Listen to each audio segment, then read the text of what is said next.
This is Steph again, just showing you how to add a new page on your site and get it to show a collection of products. So the best way to do that again is to copy an existing page. So if we go down, have a look here at the pages in the editor. These are all the general kind of shop areas. These are the base yarns. These aren't in the menu, but they are connected from the base yarn page. And then here is the color ranges pages. So I'm going to add another one in here. I already have got the ancient forest, but you asked me about that, so I'm going to show you how to do that. So if I was to go to the Forbidden Garden, you can see there's a little area at the top which has the title, a little description, and the products in here. So what we're going to do is going down the bottom of here, there's a little button that is called Manage Pages. So we click on that. So I'm going to take this Forbidden Garden page and I'm going to click on those little buttons and I'm going to duplicate the page. So I click on Duplicate and I'm going to call this the Ancient Forest. And I'm just going to call it version 2 because as you can see I've already got one, but I'm just going to do it again to show you. So done. So now we are actually on the Ancient Forest page, but it is a complete duplicate of the Forbidden Garden. So it sometimes is a bit confusing, but as you can see up here it says the Ancient Forest version 2.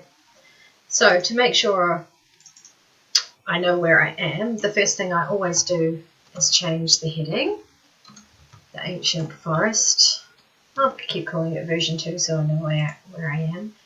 And then of course in here you can go ahead and change this text. I'm actually not going to bother right now. Now where you probably get stuck is what happens when you create a new page. It does put in the shop, I guess it's called the grid gallery. It's the grid gallery of products. But what it defaults to is it defaults every time when you create a new page. It defaults to all the products, which is not what we want here. So when we click in this area, we have an area called, we click on the settings button. And here, now it's asking you, so this gallery is displaying the collection, all products. So all we do here is we change the collection. So I want it to display the collection, the Ancient Forest. So that's going to change now. Now there's something that happens here which is a little bit frustrating, but once you get used to it, it's okay. These are definitely the Ancient Forest products, that's fine. But it's this filter area that always defaults back to this kind of random collection and also defaults to price, which personally I don't think you necessarily want to shop by. So we have to go back into the settings. And this time we're going to go down to the filters. I pretty much always turn off the price and I turn off this collection filter and I turn off, oh that's already hidden, product options. And what I do is I want to create my own custom filters. So every time I've been creating a custom filter, the first one I've called it yarn weight. And then what I do from all of the available weights in this collection, I just select the collections that are weights. So it looks like in the Ancient Forest at the moment there's only a 3-ply heavy lace options and only sock yarn 4-ply. So that's the two that I'm going to select there. Scroll back to the top and I go back. And then I create another custom filter and I call this one fibre. And then here I'm selecting the fibre, not the name of the base yarn. So I don't select Darjeeling and I don't select ginseng. I'm just going to select the 2 fibres. So merino nylon and mulberry silk. That's the only 2 options in this one. And then I go back. So then I've got yarn weight and fibre. And that's for this collection. That's what's available. And if I save that, But you know, if you go into some of your other collections, let's have a look at your actually your gradients, for example. Here you can see there's many more yarn weights available in gradients. 1, 2, 3, and 4 is available. Or and obviously in all of your products, you've got all of your weights, current weights available, and all of the different fibers. Actually, I can see here this needs to be updated, so it's good that I've checked.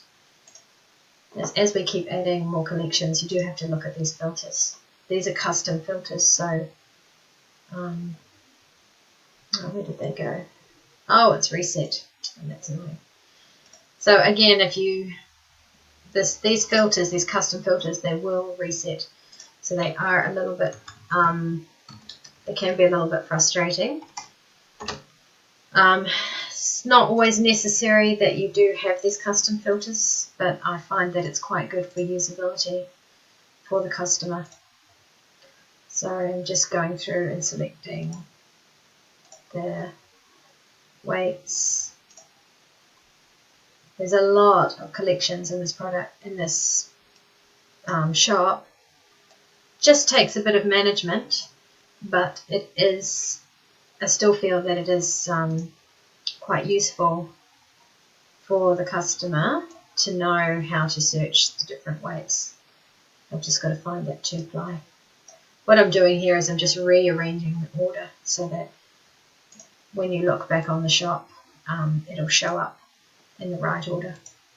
And actually I'm going to go ahead and hide price, hide the product options. So we've got yarn weight, and then I'm going to go in here and create the custom filter called fiber.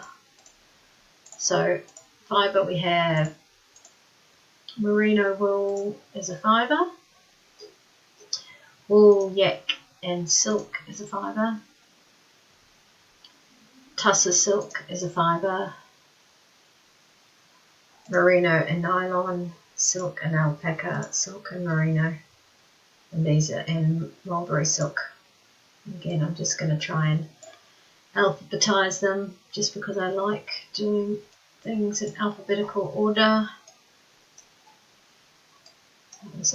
And bring the wool right down to the bottom. Wool needs to go to the bottom. Alright, and I think that's merino wool, where are you? You need to come down as well. Oops, that was a notification just popping up. Sorry about that. Alright, I think that's it. So if we go back, and then if we save that, it's actually looking pretty good now.